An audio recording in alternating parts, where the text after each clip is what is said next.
Om Namo Bhagavate Vasudevaya. Om Namo Bhagavate Vasudevaya. Om Namo Bhagavate Vasudevaya. Welcome to today's reading from Brilliant as the Sun, a retelling of Srimad Bhagavatam, Canto 3, Part 1, Vidur's Pilgrimage. And we are going to read the last chapter of Part 1 of Canto 3 of this book. The title of the chapter is Creation of the Kumaras and Others.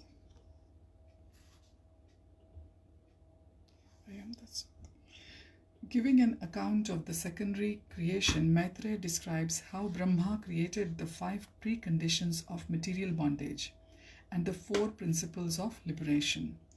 Maitreya also describes the appearance of the 4 Kumars and the 11 Rudras and Rudranis.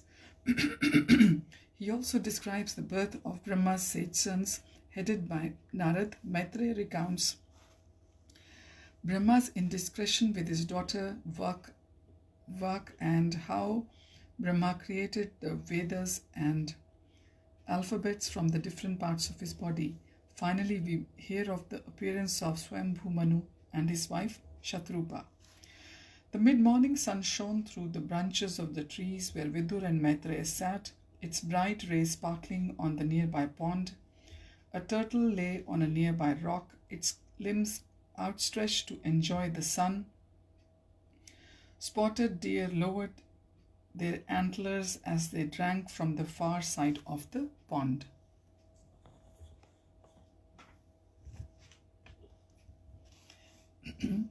Monkeys swung chattering in the overhead trees, and bird song filled the morning air.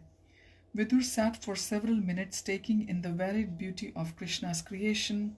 How was it foolish people were unable to appreciate the Lord's greatness and glory? With just a single fragment of himself, Krishna pervades and supports this entire creation. As Vidur mused, Maitreya silently entered the water, dipped his head under 3 times, and then muttered sacred mantras. Coming out of his reverie, Vidur slowly raised himself with the help of his staff and carefully made his way to the water, where he joined his friend. After they were refreshed, they returned to the bank, where Vidur asked Maitreya to tell him more about the creation. Verse 1, Maitreya said, O learned Vidur, thus I have described to you the glories of the Lord's powerful form of time. Now hear from me how Brahma, the reservoir of all Vedic knowledge, creates. Verse 2, Brahma sat on his lotus seat, his eyes closed as he contemplated how to construct the universe. Before he could generate the many species of life, the 4-headed god needed to create the conditions under which the living entities must exist in the material world. Unless they forgot their real spiritual identities, it would be impossible for them to live a materialistic life. Brahma therefore decided to first produce tamas, the energy of forgetfulness. Knowing that the fallen souls would also need to identify themselves with their material bodies, he produced moha, the bodily conception of life. To further facilitate their illicit desires, Brahma generated mahamoh, the sense of false ownership of material objects. Considering that what would happen when they failed to procure their desired objects, he realized he needed to create tamishra, or anger. Thinking more deeply, Brahma considered that one last thing was required. The material body was temporary, and therefore the living being, while identifying with it, would think that his very existence would end along with the body. He would thus experience a morbid fear of death. Brahma therefore created Andha Tamishra, the energy which generates that fear. After creating these 5 dark forces, Brahma felt remorse. This is verse 3. Now it has begun. How merciless he was to create the ropes of illusion which would cruelly bind the fallen souls. Yet what choice did he have? Souls entered the creation because they wanted to enjoy independently of Krishna. Brahma's job was to facilitate that foolish desire. but he had to also arrange for those souls who wanted to rectify themselves. Again he sat on his lotus seat and meditated upon the Lord. With a purified mind he continued to create. Verse 4. After generating the 5 principles of ignorance, he decided to manifest the 4 principles of knowledge. These are Sankhya, the scientific analysis of material conditions; Yoga, the path of mystic meditation; Vairagya, detachment from the material enjoyment; and Tapas, the voluntary austerities which lead to spiritual perfection. With this in mind, Brahma manifested the 4 great sages named Sanak, Sanandan, Sanatan, and Sanat, entrusting them each with one of the 4 principles of knowledge. All 4 sages were spiritually advanced because of their determination to practice the strict celibacy. Verse 5. Brahma, anxious to populate the universe, gravely addressed his sons, "My dear boys, I desire that you generate progeny." The brothers bowed respectfully and requested permission to consider the instruction. Confident they would obey, Brahma happily obliged. The 4 brothers moved away and conferred together. One said, "If we become entangled in false family relationships, our spiritual advancement may be hampered." "How can we refuse the order of our father?" said another. "Shall we not become implicated in sin? Furthermore, our bodies will soon grow to adulthood, when sex desire will naturally awaken." "O wise ones," said a third, "it is said that anyone seriously engaged in the Lord's devotional service need not care for any other obligation." "This is true," said the fourth. "There is no sin in refusing our Father's request. By our own mystic powers, we must immediately curb the maturation of our body and make known our determination to remain celibate." Although celestials naturally grew to adulthood soon after birth, by their yogic power the bodies of the 4 brothers did not progress beyond that of 5-year-old children. Verse 6. With folded hands the 4 boys sages went before their father again and respectfully addressed him. "Father, it is our desire to remain unmarried and fully dedicate ourselves to the Lord's service." "What?" exclaimed Brahma, scowling. "Do you know that a heavy responsibility I have been entrusted with to create and populate this universe? As my sons, it is your duty to assist me." The boys stood with bowed heads but did not waver in their determination. Verses 7 to 8. Brahma clenched his fists and breathed deeply, struggling to contain his rage. His golden complexion reddened, and suddenly from between his brows a child of mixed blue and red burst forth. The child repeatedly cried out, "O controller and guru of the universe, tell me my name and where I should live." Now verses 9 and 10. Brahma tried to pacify the boy. He gently said, "Please do not cry. I shall certainly do as you ask. O first among the gods, you shall be known as Rudra, he who cries loudly." Verse 11. Brahma reflected on where Rudra should reside. He knew that child was a product of his anger, which would be the most formidable enemy of living beings born into his creation. It would first appear in the heart and then affect the senses and life airs. An angry person's eyes would become red. He would clench his fists, kick his legs, and breathe rapidly.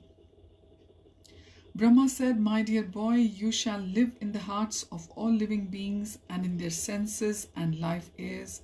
"Is that all?" demanded the audacious boy.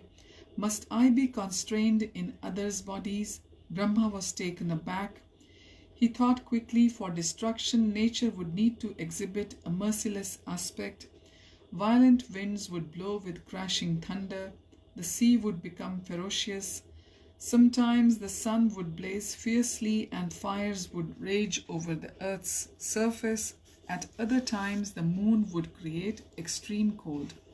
For all these phenomena, Rudra would be most helpful. Looking down at the boy, he said, "My dear child, You may also reside in the sky, the air, fire, water, earth, and the sun and the moon. The boy cast a sullen glance at the 4 young sages who stood to the side, placidly watching him. How will I associate with ascetics? Brahma briefly considered the question. Not all sages would be devoted to Krishna. Some would perform severe austerities for material power. They would need to be checked before they became too powerful. Rudra would be most helpful in making them fall prey to pride and anger. Thinking like this, the god replied, You may also live where there is austerity. Rudra, whose body had quickly become tall and powerful, assumed a more relaxed countenance. He was happy with these residences. Verse 12. Brahma also seemed pleased with the turn of events. Smiling, he said, Since you have 11 abodes, I shall give you 11 names to suit. These shall be Manu, Mahinsa, Mahan, Shiva, Ritadvaja, Ugrareta, Bhava, Kal, Vamadev, and Dhritavrat.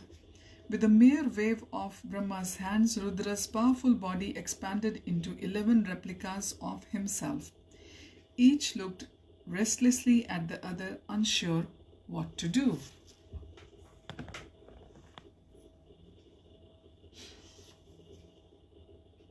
Brahma smiled within himself. This child and his expansions were most energetic. They needed to be married, then they could help populate the universe. Verse 13, Brahma said, I shall also bestow on each of you a wife. These will collectively be called the Rudranis. If they all have the same name, it will cause confusion, said one of the Rudras. Brahma nodded, and after creating the 11 Rudranis, gave each girl her own name. Here is Dhi, Dhriti, Rasala, Uma, Niyut, Sarpi, Ila, Ambika, Iravati, Swadha, and Diksha. He said as he walked down the line, inspecting each couple. As he did so, he placed the maiden's hand in that of her new husband. Verse 14. My dear boy, said Brahma happily, you may now go with your wives and take up your residence in the 11 places I have designated for you. You shall be among the principal gods, and as such, I request that you assume responsibility for increasing the population on a large scale. Each Rudra stepped forward in turn, bowed deferentially to Brahma, and then vanished along with his wife. Verse 15. To Brahma's delight, he soon saw many children of a mixed blue and red complexion playing in the heavens. Their numbers increased rapidly year after year. Not only did they have the same body complexion as their fathers, but they were each as strong and furious in their natures. Verse 16. Each of these boys grew swiftly to adulthood, and like their fathers accepted wives and procreated. Within a short time, the sons and grandsons generated from the 11 Rudras were unlimited in number. At first, Brahma was delighted to see the population increasing. However, soon he heard a tumultuous noise in the heavens. Descending on his swan carrier, he saw hordes resembling his Rudra sons running riot, shouting defiantly and trying to devour everything in sight with the fierce flames emanating from their eyes. Seeing this, Brahma became frightened. Just at that moment, one of them spotted Brahma. Flames of anger darted from his eyes, and he called to his companions, Look, there is Brahma, let us devour him. Flee, flee, Brahma ordered his swan carrier, who stretched his wings and flew as high and far as he could. Brahma prayed fervently to Vishnu for protection. His heart beat fast and sweat streamed from his 4 faces. Brahma's pursuers gave chase for some while, but unable to gain ground, they lost interest and turned their attention to easier targets. When he was clear of danger, Brahma ordered his carrier to take him to Mount Kailash, where the original Rudra lived with his wife. Seeing his father's swan carrier approaching, Rudra respectfully rose to greet him. He was startled to see Brahma looking perturbed and out of breath. Taking his father's outstretched hand, he helped him alight and offered him a seat. His wife approached and touched her father-in-law's feet, seeking his blessings. When they were seated, Rudra said, "Father, if you feel it appropriate, pray tell me what has so disturbed you." Tactfully, Brahma related all that had happened. Verse 17 of O best of the gods, he concluded, "There is no need for you to generate living entities of this nature. They have begun to devastate everything on all sides with the fierce fire shooting from their eyes, and they have even attacked me." Rudra drew his breath. His face darkened with displeasure. Rising, he towered above his father. "You have created my nature, which is suited to destruction, and you have ordered me to produce children. So how can you now find fault with me?" The situation was delicate. Concealing his apprehension, Brahma smiled kindly and spoke gently. "Sit, my son," he said affectionately, patting the seat next to him. "I am not displeased with you. I have come to seek your shelter." Slowly, Rudra calmed himself and again sat next to his father. "You have an important role to play in the universe. You are empowered by Vishnu himself to destroy the worlds at the time of universal annihilation. For this reason, your disposition is suited to destruction. However, this is not the right time to demonstrate your nature. Right now, the Lord desires that we create the universe." The mention of Vishnu's name pacified Rudra. He became eager to learn how he might know Vishnu personally. Verse 18, "Ah, my son, this is an admirable aspiration. You should know that only by penance one can approach Vishnu." "Where does he reside?" asked Rudra. Verse 19, "An excellent question," replied Brahma. "Vishnu lives in the heart of every living being and at the same time beyond the reach of our bodily senses." "You mean although he is very close, he is unattainable to those with uncontrolled senses?" asked Rudra. "Exactly so," replied Brahma. "Do good to yourself and show the way of happiness to your many sons and followers by engaging yourself in penance. Thus you will also surely gain Vishnu's audience, just as I did previously." Verse 20, Rudra, face lit up with broad smile, he rose and walked around his father 3 times to show his respects. Then standing before Brahma with folded hands, he said, "O father, knower of the Vedas, I accept your order. I shall immediately enter the forest to perform severe penance with the desire to see Lord Vishnu. Pray bless me with success." Brahma lifted his right hand in a gesture of blessing. As he watched Rudra and his wife vanish into the dark forest, Brahma sighed in relief. Mounting his swan carrier, he returned to his own abode. Verses 21 and 22. Once there, he again pondered how to execute his responsibility of increasing the universal population. He had hoped Rudra would help him, but that plan had backfired. He needed to beget good sons who in turn would generate useful progeny. Soon 10 more sons named Marichi, Atri, Angira, Pulastya, Pulaha, Kritu, Bhrigu, Vashisht, Daksha and Narad were born. Vidur sat motionless in the heat of the midday sun, his attention riveted on Maitreya's narration. The local wildlife were making a raucous clamor, but neither man paid heed. Keen to hear more, Vidur asked, "How did Brahma generate these 10 sons?" Verse 23 and 24, Maitreya replied, "Narad was born from Brahma's power of deliberation, which is the best part of his body. Vashisht was born from his breathing, Daksh from his thumb, Bhrigu from the sense of touch, and Kritu from his hand. Pulastya was generated from Brahma's ears, Angira from his mouth, Atri from his eye, Marichi from his mind, and Pulaha from his navel." Vidur was fascinated. Did Brahma create anything or anyone else from his own body? Verses 25 to 27. Yes, from his breast, where Lord Narayan sits, Brahma manifested religion. From his back, he produced irreligion. I'll repeat, from his breast, Brahma manifested religion, where Lord Narayan sits. From his back, Brahma produced irreligion. due to which living beings are obliged to experience a fearful death. Lust came from Brahma's heart, anger from between his eyebrows, greed from his lips, the power of speech from his mouth, the ocean from his penis, and sinful activities from his anus, which is the source of all impiety. From Brahma's shadow appeared the great sage Kardam Muni, who later married Devahuti. Thus everything in the universe appeared from either Brahma's body or his mind. Vidur raised his hands in wonderment. Brahma is inconceivably great. Why he seems practically as powerful as Vishnu himself. Maitreya demurred, no one, not even Brahma, can compare with Vishnu. Only Vishnu is impervious to lust.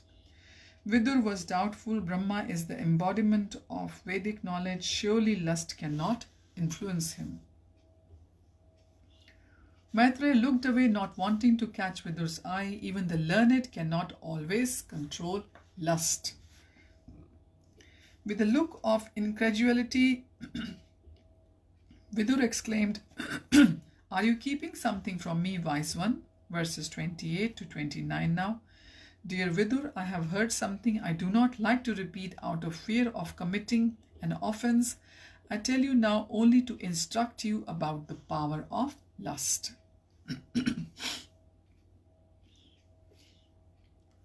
Maitreya remained silent. Vidur's curiosity was aroused, but he said nothing. After a few moments, Maitreya said, "What I am about to tell you happened in a distant time. Indeed, great authorities say this incident occurred before Brahma was instructed in spiritual truths by Lord Narayan." I'll repeat. The great authorities say that this incident occurred before Brahma was instructed in spiritual truths by Lord Narayan. Once more he hesitated. Finally, taking a deep breath, he said, "Please listen as I relate what occurred." Brahma gazed at the exquisitely beautiful maiden who had emerged from his body. His eyes widened with desire as he admired her faultless form. The girl, sensing her father's inappropriate mood, said, "My lord, I am your daughter Vak. Vak.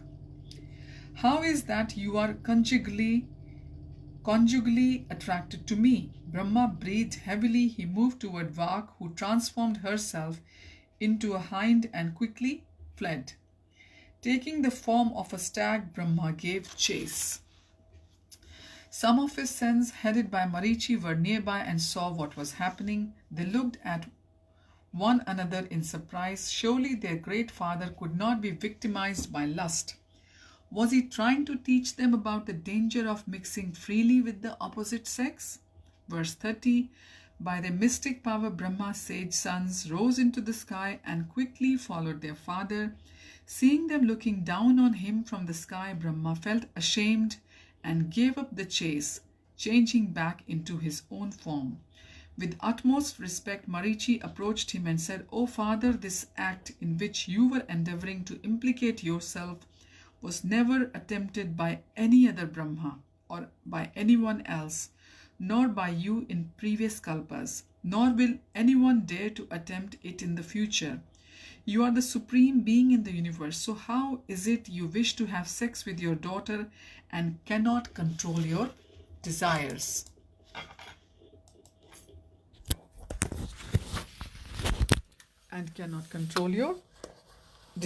Brahma turned away, saying nothing. His sons glanced at each other nervously. Then another of them spoke. Verse 31. Of course, father, for you there is no sin, no matter what you do. You are so powerful that no act can taint you, just like the sun is not contaminated when it evaporates the water from a filthy place. Brahma seemed somewhat appeased. He half turned back to his nervous sons and indicated they could speak freely. The second sages continued, "Please consider, O Great One, that you are the spiritual master of all living beings, and thus you conduct and character set the ideal which others will follow. Therefore, we humbly request that you kindly desist from this behavior." Brahma's face darkened with displeasure, and he again turned away. Verse 32, the sages moved away from their father and conferred. Plainly, Brahma was not to be dissuaded from his determination to enjoy with Vak.